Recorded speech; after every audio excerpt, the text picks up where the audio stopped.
Indubitably. Just as a reference point. Yeah, just as a point. Just as a reference point. See, just as a... Yeah, no, I got it. Okay. I got it. I feel like I'm still coming down from that. Yeah. I know that point of the game very well. I do not, to be quite frank. To be quite Bill, actually. Good one. Well, here we are, episode 3 of Last of Us, specifically titled episode 3, which... Well, I bet it's changed now. Let's see what the updated title is. It is titled Long, Long Time. And who are we? That's a... Where the boys take Holly-wEiRd. Well, let's go to the theme song real quick.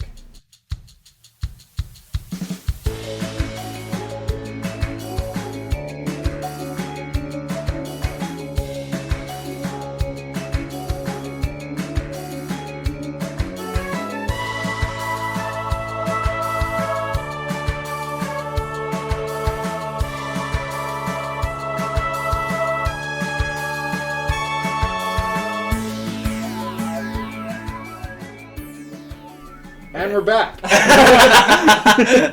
Oh, clever. All right. Oh my god. Okay, well, obviously that was a really good episode.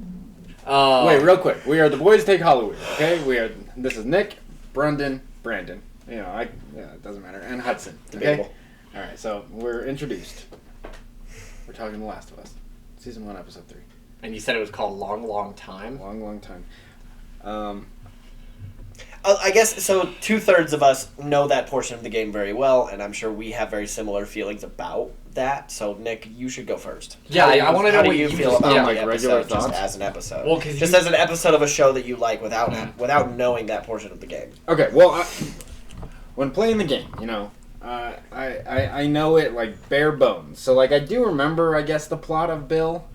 What do you remember about the game? That section of the game. What do you remember about Bill in the game? I remember they meet Bill. I don't remember, like, if there's a fight or anything, or, like, there's a battle. I remember you pick up a letter or something indicating Frank and him being partners with Frank, and then they leave.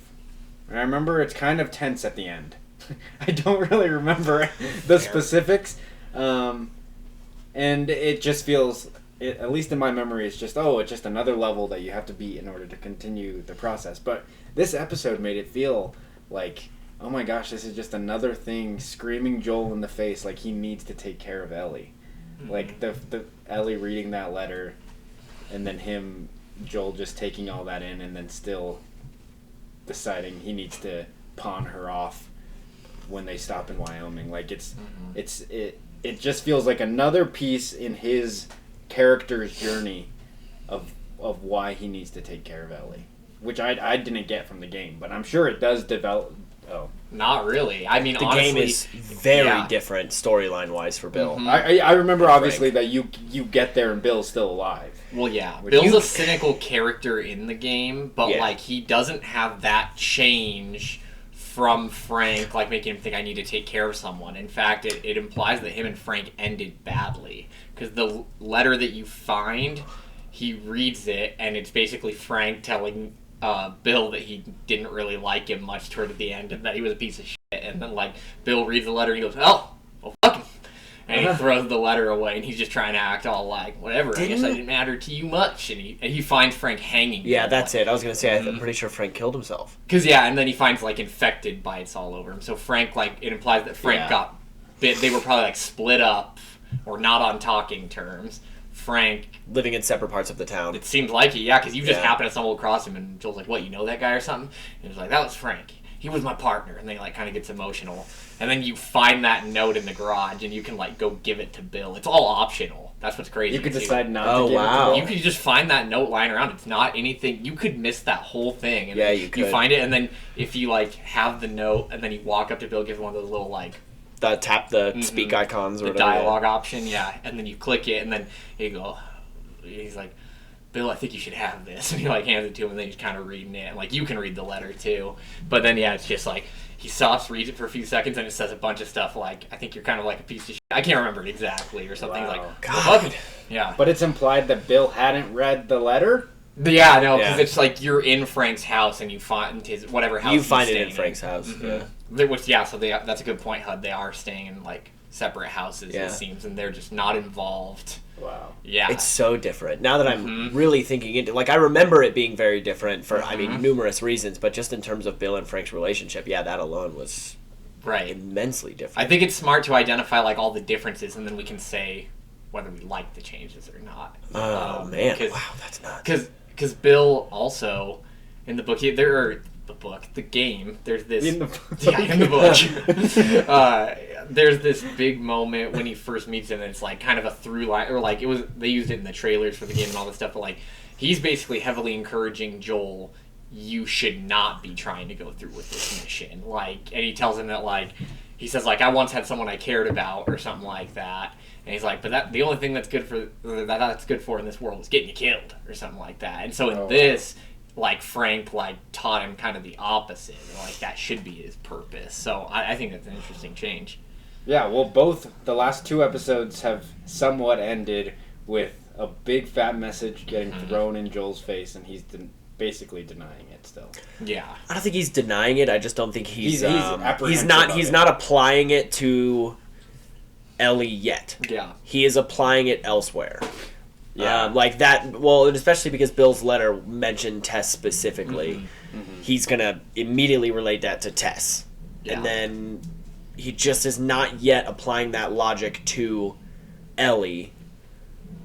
But I think what Tess said, he directly applied to Ellie. We saw that immediately. He just runs out with Ellie and saves her. And then now this message from Bill, I think it's gonna hit him. And I think it did hit him in the moment, but then when Tess's name came up, it threw the whole thing off track. And he's gonna have to just take a minute to get back. I loved that at the end that he did that, because that's basically from the game. At the end where he gives her the rules. Like, says, that line was like written from the game. I know we were talking about it before, saying that like we were hoping that was going to come up. Don't mention Tess. We were really like hoping that was going to happen, and I kind of thought, okay, well, if we haven't seen it by now, because that happens like right after they leave the state house in the game, and I was thinking, oh, maybe we're just not going to get that moment, and it was really cool that they used that line for line right there. I mean, just generally speaking about the episode, I mean, that was, first of all, really well done. So well done, so well acted, well shot. It was a beautiful episode. And there were times where we were sitting there watching, and I was like, God, it feels like we're watching like a full-length movie right now. There's like a whole romance story, a whole love story of these 2 people. And it was amazing. It was so well done, and Nick Offerman just absolutely killed it. And I think that other actor too. Yeah, figure out his name. I real have quick. him pulled up here. He is Murray Bartlett. I didn't recognize him, but he blew it away. He blew me away in that. I think... he's in The White Lotus. Yeah. That's what it is, which I have not seen, but... I think walking away from it, I am so satisfied with that story and seeing those 2 characters and viewing all of that was awesome. I'm so satisfied with that. The only thing I'm leaving disappointed with is that we didn't get more time with Bill. And that we didn't get more time with Bill and Joel specifically. Because when we meet Bill, we go on this little adventure with Joel and Bill and Ellie, and they have to go through this school, and they have to get parts for the battery, and they have to do these things to actually fix up the truck to get it running again. And we see sort of this like hardened Bill who has lost someone that he once kind of cared about and appreciated. That, I think, it would have been interesting to see that, but it made so much more sense for the show to write it the way they wrote it, and it fits super well. You really only get like the 2 brief scenes with Joel and him too, like their interactions. Yeah. I don't know, I kind of feel like I would rather be left wanting more than feeling like, oh, I had too much. I don't know, I think that adds to the tragedy of it. Totally. Yeah, absolutely it does. Obviously, Bill wasn't a huge part of the game. He's just kind of this little section of the game that everyone remembers because he was just such a like funny, sort of like charismatic, weird guy. Yeah. And to see like Joel and Ellie run into him it was just such a unique like dialogue between especially Bill and Ellie, who are just like these 2 hard asses, and she's kind of a smart ass too.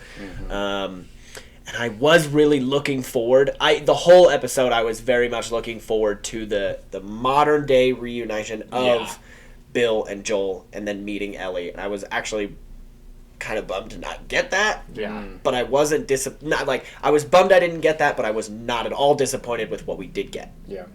I feel the same exact way, basically. I think it's like, on one hand, it's really good that they chose to change Bill's kind of character and give him more of an arc for Joel's character in the long run. Yeah. It was for Joel, for sure. So it makes sense. I think in the long run, it makes the best sense for the show, but it is just a shame not to see Joel, and specifically Ellie, have those funny interactions with Bill. But I can feel like that in a game, it makes a lot more sense. You're traveling with the character, so I think ultimately I'm gonna be more okay with it in the long run. It's just like right now, like being like, oh, we're not gonna get the interactions I would have liked to see Nick Offerman have with Pedro Pascal and what's her name? Why am I forgetting right now? Bella Ramsey. Bella Ramsey. Thank you. Well, I think right now we're kind of figuring out exactly how the split is going to happen with the polarizing of this episode, I think, because you two know the game very well, and you feel somewhat disappointed. I think that was a phenomenal episode. I'm just more like, whoa. Like, it just took me by surprise, but not necessarily in a bad way. And it's like, I can't think of what I'm missing. Right. So, like, I absolutely love it, and I have no issues with it whatsoever. Well, no, I don't feel wanting more at all. Sure. I mean, I can also say, like, just from another perspective, I think it's like, we were talking about bottle episodes, and you were like saying, I just hope they don't take too much of a page out of Walking Dead's book and do a bottle episode, which this was a bottle episode mostly, but it was like a perfect bottle episode. Yeah, it was. It was. And the way they used it to tell a greater story and weaved Joel in and out of the whole episode was really well done. So I really liked that, and I don't know, it's not even necessarily disappointment. Like, that's not the right word. It's just, I'm almost impressed that they were willing to deviate and were able to pull it off. Yeah, and pull it off. Like in the post credits thing where they break down the episode. Like Neil Druckmann was saying, like, whenever we're deciding if we're going to deviate from the game, we'll only deviate if it feels better. Right. And it's like that does. It does feel better. It does feel better. Yeah, because when you think about it overall, it doesn't change. It doesn't change the plot of the main characters. It doesn't change the quest. Nothing about the story from the game has changed. It's not like we're all of a sudden on a different track and we don't know where they're going. They left with the same intent that they did in the game. They left the town with the same intent to go see Tommy. They got the car. And that's exactly how we left that Bill's town in the game. The only difference is we left with Bill alive in the game, right? Yeah, they leave him and he's kind of mad and he says, like, don't come back here again. He's just bitter. He's like, I don't want to see you again. Yeah. This gives him more depth. Like, so much more depth. Bill has depth in the game in terms of, like, how they hint at the Frank stuff, but he doesn't have an arc of any kind. But they're also giving Joel more depth by throwing these things in there, by throwing him through these, like, emotional roller coasters and kind of, like, cracking this hardened man in this apocalyptic world. Well, with Bill, if anything, you're sacrificing more present day Bill for some new content of him during the first 20 years of the apocalypse. You didn't get that in the game. Like, you're still. Right. I feel like it's more world building in a still, way too. Yeah, you're still getting more of him. Well, you're kind of sacrificing comedy for depth, which is the fact of it. Like, we're just sad that we don't get to see, like, the two, like, it's specifically like, I'm like, oh, I don't get to see Ellie, you know, like, when he's like, you come here, eat all my food. Well, it's also funny because he's just, like, kind of off talking to himself. Right, he's off, like, talking to himself, like the survivalist nut job, and he'll just be like, gotta reset the wires, and then he's like, well, f*** it, Joel needs a car. Just, like, wandering around being an asshole, and Ellie's like, he's like, you stick to my ass, and she's like, can't miss it. Like, it's just stuff like, it's like funny. Witty banter. Yeah, so we're sacrificing witty banter to make him a better character with more depth. And something that drives our protagonist forward a little bit farther. Yeah. Definitely, like, story-wise for a show, they made the right call. And it was... I think if we had been able to watch the game version of that bit adapted to screen, and that it would have been fun, and we would have enjoyed it, and we would have moved past it. I'm like, oh yeah, that was fun. It was just like the game. But we left this feeling super intense emotions. Yeah. And I was looking at you guys a little bit throughout, and I was like, we're all choked up watching this right now. Because I had tears coming. God, They really did such a good job. They did. And I have to applaud the actors because I think It was incredible. I don't know. I'm sure that what they've done here too speaks to the gay community in a different way, which is something that we are new to seeing on screen. Yeah. And I think when we usually do see this on screen, it's a little bit more stereotypical, and in this sense, we're getting it more realistic. And it was also showing like, hey, anybody can be gay. Yeah, it's literally and normalize the relationship and the people so much more than I think we've seen any other representation. Yeah, it didn't feel forced. Yeah, there's no dialogue of it being like, oh, this is a gay couple. It's just like it's a couple. It's just two people falling in love. Who have It's not even a conversation. Like it's normalized. Yeah. And it was cool too to show this guy like Bill, who's this tough, hard ass sort of prepper, weird anti-government guy. Oh my god. Yeah, that kind of guy can be gay too. Like it was like just that. none of it felt pushy. None of it felt like it had an agenda. None of it felt stereotypical. It was very normalized. It wasn't Disney. It wasn't Disney. Yeah. It wasn't Disney at all. Great. And I still love that we got to see like Bill setting the traps and kind of building this environment that was just like this me. fortress that you could live in, and then also the Raiders and that warning from like that was all so cool to see those aspects play through. It was also cool to see young Tess and young Joel kind of like come through, and before they were like super hard, they were just like smugglers. Yeah, that's interesting too, because it's like they clearly haven't been through as much at that point. Like they're like, we're good people, you know, like, and like they were a little more lighter, and I'm like, oh, you're gonna go through some stuff. And in the last episode, we heard them say they're not good people. Yeah. So like from when was that? 2010. So 10 years in, they're good people. 10 years later, 13 even. 13 even. Yeah, they're a little bit rough around the edges. They no longer consider themselves to be good people because they've just done so much at this point. And it's interesting because they were clearly at the Boston quarantine zone by then. So then they spent a good 13 years in that quarantine zone. So who knows, that quarantine zone could have been in a much better condition when they first got there. And then over 13 years, like they had to rely more on smuggling and doing bad stuff. But I don't know. I love how you could tell we were all like so impacted by the episode because like we were silent the second half of it. Like we like how we'll like kind of joke around a little bit sometimes when there's like lighter moments and stuff, and then like that whole second half of the episode it was just like silent. We were all just like and I was just like, oh my gosh. And sometimes episodes like that of a show where they're trying to like take characters that aren't in the rest of the show and go through time and give them a lot of depth doesn't always work well. No. It feels forced. You're just like, I don't care how much left of this runtime. But I was like, I don't want this episode to end. Like, this is so No, I didn't want it to end. I wanted more to that story. This is so good. Like, you're just jumping around, but they sold it every time. The time jumps felt super well placed, too. Like, at no point did you feel like, oh, we're missing something, or like, wait, all of a sudden we're here? You were never asking yourself a question. You were along for the ride the whole time. Gosh. With no doubts, no question. You were just trusting that process for the entire viewing. Really kept us on our toes, too, I feel like, being more familiar with the game. Like, I was constantly thinking... Because I was just going when's this going to connect back to the game? Yeah, and I was constantly thinking, which I think they kind of used to their advantage, of like, okay, obviously Bill's not going to die. Like, I never once thought that was going to happen. I was like, okay, Frank's going to die, and so like, they were talking about doing the you know, he's going to drink the wine, and then whatever, that's going to like, maybe, you know, Bill's going to become like a hardened asshole. He's going to be angry the next day. I thought so too. I thought the same thing. Wait a second. He drank it too? And then I thought, okay, so how is he going to get out of that? Yeah, so maybe it's just... I thought like he's going to wake up. He's just going to wake up and not know how he survived or something. It's only going to kill Frank. And then Bill's going to be like, damn it. And then Joel got there and I was like, okay, Bill's going to be here somewhere. Or Bill like left and is like, he's gonna show up. He's gonna show up down the road. I kept thinking the same thing. And then when they got the car key, I was like, okay, so they're just gonna run into him down the road somewhere. And then they start. The note was there, and I'm like, no. As soon as I saw the note and the car key together, I was like, okay, all right, this is for real. Bill is dead. Which I like. Yeah, I kept thinking, really Bill was just gonna magically survive it or whatever.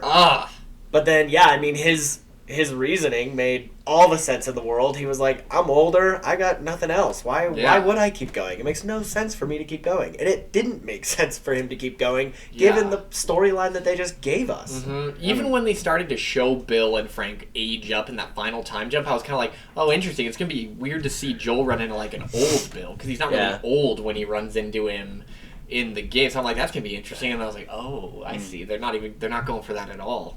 Oh. Yeah. It's funny because I remember at one point thinking, like, when he brought out the dinner for the final time and he was kind of old looking, and I was like, oh man, it's going to be cool to see this old guy still, like, reaving some walkers. Yeah. I remember thinking, like, oh, it's going to be cool to see this old guy still, like, kicking ass. Man, it wasn't the case. No. It was the same. It was not the case. It was the same meal, though, as the first It was. I noticed that, too, yeah. Yeah, those two, very romantic. Oh my God. So romantic. It's so romantic. I love Nick how Offerman, dude. I just can't get over it. He's such a good actor. We've seen him obviously good in other things, but I feel like that was maybe my favorite role to see him in so far.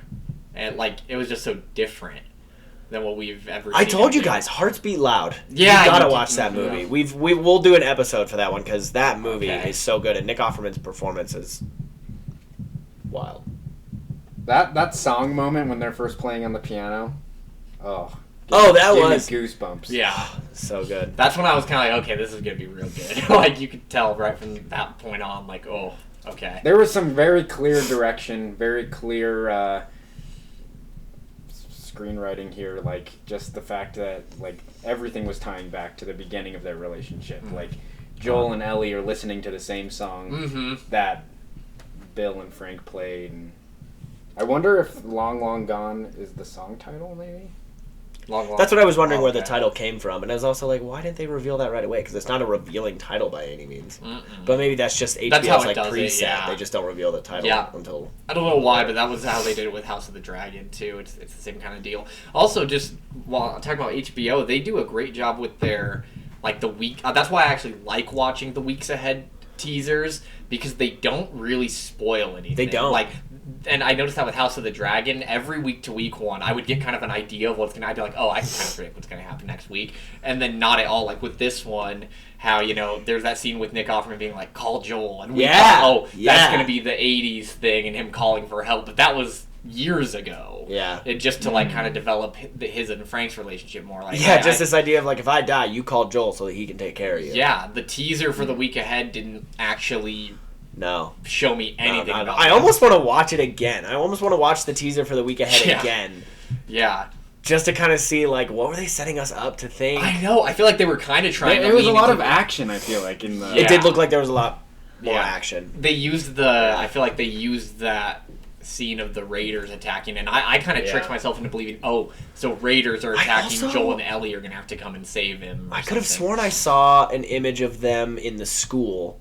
But I almost think I saw that in just the Last of Us trailer in general before the show even came out. They could have a school later, and I'm sure they're going to pop up in a school later. Or maybe it was just like another hallway type look at like maybe the hospital or something. Well, they've already done and I kept thinking like, oh, okay, they're going to go to the school. I remember thinking that at some point. I think that was from the original. It could be something that we'll just see later. Like they move different things around, like with the hotel and stuff, already showing that, like the lobby. So, I don't know. I feel like... I thought they did a great job with that. That was probably my favorite one so far, honestly, if I'm being completely objective. Like, I think best episode so far, but we're only 3 episodes in. I don't know. I feel that way about every episode. Like, I feel like they're all pretty damn perfect. They're all really great, but this one pretty darn perfect. Yeah. This one was the most emotionally impactful episode so far, I would say. Like, and it's interesting too because we're a third of the way through the season, which is crazy to me already. 9 episodes. And it feels like we're just now starting the adventure. I know. It feels like each episode was a setup episode in its own weird way. Like the first one is kind of bringing him and Ellie together and starting that whole thing. And the second one showing trying to get to the cure, and then Tess really putting him on the path. And then this one, it's like going to get supplies in a truck, and now they have the truck. Well, in a full story, if there's 10 episodes, this is the end of Act 1. Like we have the dramatic question at this point. Yeah, which makes a lot of sense, because what's ahead? Like, I don't know, I think they're pacing it really well. Because now you get a chunk of episodes that kind of can lead him up Tommy and everything. Well, and we already know that we don't know, but it doesn't sound like we're going to find Tommy in the same position that we did in the game where he's kind of running this own society at the dam. It sounds like Tommy's in trouble and he needs help somewhere along the line. But who knows where he's living? Maybe that is where he's living still. It's going to be interesting to see sort of the timeline that the storyline that they've set up for Tommy moving forward. Well, you know how in the game it's like they're randomly being attacked by like different group, like at the dam and stuff. So maybe it's something along the lines of that. Maybe he is there, but they're kind of like they've been attacked or something, and they got scattered, or I don't know. I do wonder how that's going to be, because it's like Tommy's clearly in some kind of trouble, or he at least hasn't been able to get in touch with Joel for a while. And I think they mentioned earlier that there's like smaller groups out west that exist, and like there's like smaller groups of raiders, or maybe that's what they call them, that you can run into. So I'm sure we'll see something like that. But I think officially I'm at the point now where I don't remember any of the game until the very end. Everything else is going to be brand new. I don't remember a damn thing about Tommy's storyline. I don't. Oh, that's funny. Good one. A damn thing. A damn. I remember the very end, but that's it. Like, everything's going to be brand new at this point. Interesting. Wow. It's pretty exciting. That is cool. It is cool that you don't really remember the game much, because then you'll be able to like kind of get that perspective of just having everything be fresh. We have to keep doing that thing where we play the game up until where the show left us. Yeah, well, it'll be. So we're not playing. We should keep playing the game, but not up ahead of where we've seen in the show. I agree. Because that is cool to kind of question. Yeah, and then Nick will be getting to see it like right after too. And this one didn't even really cover much gameplay, so we can catch up nice and easy. We just got to get like, kind of through Bill's town. But oh man, I don't know. I also like they still did like that whole episode was new stuff that we didn't see in the game, with the exception of a couple of Joel and Ellie. Like they kind of opened with some familiar stuff with the arcade game. That was a nice little touchback. I mean, also, she's got her gun now. Yeah, the one that she has in the game. But I don't remember how she got the gun in the game. Yeah, so I mean, I guess we can just that's not really. They're clearly doing it different, so it's not a spoiler. So in the game, later on, I don't know how similar certain things are going to be, but when they're at a hotel, it might end up being a different building. But it's when they're heading towards Tommy, and there's like he's still not letting her have a gun, and then there's a moment where she like kind of saves him and he gets mad at her, and then she's like, what the heck, why are you mad at me? I just saved you. And then it's like he kind of thinks it through, and then he's like, okay. So I'm thinking they're still probably going to go a similar route. Of course they are, you can feel it coming. Because it's just when she saves him, it's like she picks up a random guy's gun and uses it, but in this one it'll probably just be that she gun. just had it stowed away in her backpack. I'm excited for that. I'm really excited for that. Well, cool. I'm definitely looking forward to what we have coming, but I don't really have anything else to say on this episode. I think it was a fantastic ride, and I really want to watch it again. Yeah, I want to watch it again.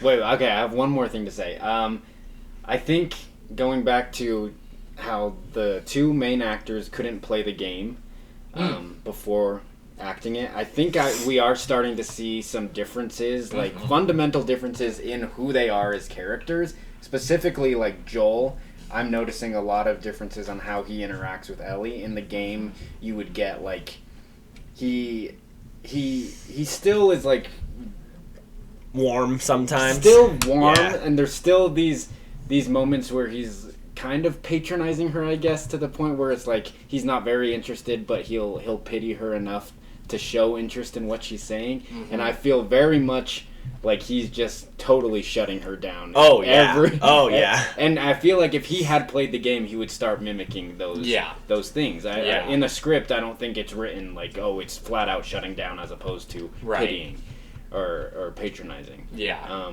And I feel like, because I said about last episode where Ellie is coming off as more defensive than she did in the game, I feel like it's a defense mechanism. He's just too afraid to show anyone love because all of them get taken away from him. Right, yeah. That's a good point. And it's like, it is completely different than the game in terms of how he's treating her. But he's also, Pedro Pascal's doing a great job of like, almost more so than what you get in the game of like, I mean, Joel obviously has amazing depth in the game, but Pedro Pascal is like bringing a lot of like subtle sympathy to the character, I feel like, too, where like when after they read the letter and stuff and he's kind of shutting her down, he walks outside and kind of has that moment outside where he's just like collecting himself and stuff. Like that was so good where you don't get something like that And that's in the the game defense, necessarily. because Yeah, he's not showing her. Exactly. He has to go outside and kind of like he doesn't break down or anything, but you can see him like he goes outside because he doesn't want her to see any sort of like emotional side, and then he doesn't want her getting the impression that they're gonna become friends. Yeah, not at all. Because I don't think he wants to. No, he doesn't. She's still a job for him. Yeah. Which we see in the trailer, which we haven't heard that, but he does say like you're not family, you're cargo. Yeah. And like, oh man, I'm so excited now. Because not that I wasn't before, but we're about to get into like it. I feel like now it's going to kind of get to the point where things get like crazy, and then they kind of don't let up till the very end. I know, so and it's it hasn't let us down yet in any sort of way. It's only gotten better. So like now we're more invested.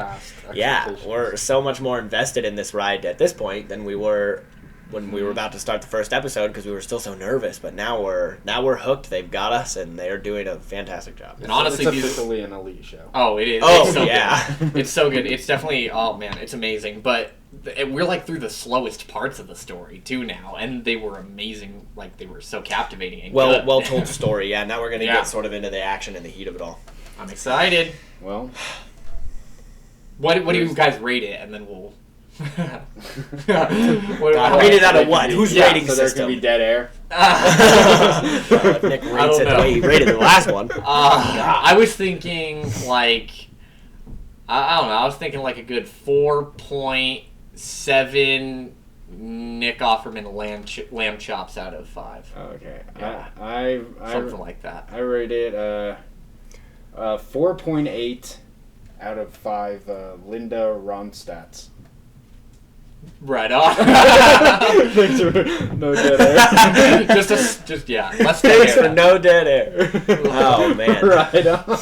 Oh, I think you guys are too afraid to give a full 5 or 10 or whatever your rating system is. I'm gonna give it 5 dead Frankenbills out of 5 dead Frankenbills. Frankenbeans? Frankenbeans. I wanted to say 5 out of 5. I just wanted to say 5 out of 5, but then what happens if I had no. Yeah, exactly. I had no quarrels. I had no quarrels. I didn't either. That's a the problem. 5. I almost said 5, and I just forced myself to lower it. But yeah, maybe maybe it was a 5 out of 5. I don't know. It was a well-told story. It was shot beautifully, acted perfectly. I had no quarrels. It's honestly easier to rate these types of things once you get to the end because then you know what your 5 is. And you know, So maybe I just really wanted to hear what the bit was going to be, like what you were going to say. I don't really care so much about the number because I know we all loved it. So all right, 5 out of 5 Frank and Dead Bills. And beans. And Frank and Frank and beans. Great episode. Yeah, well, give us a like and subscribe. Hit the ringy dingy. And we will catch you on the flippity flip. Later.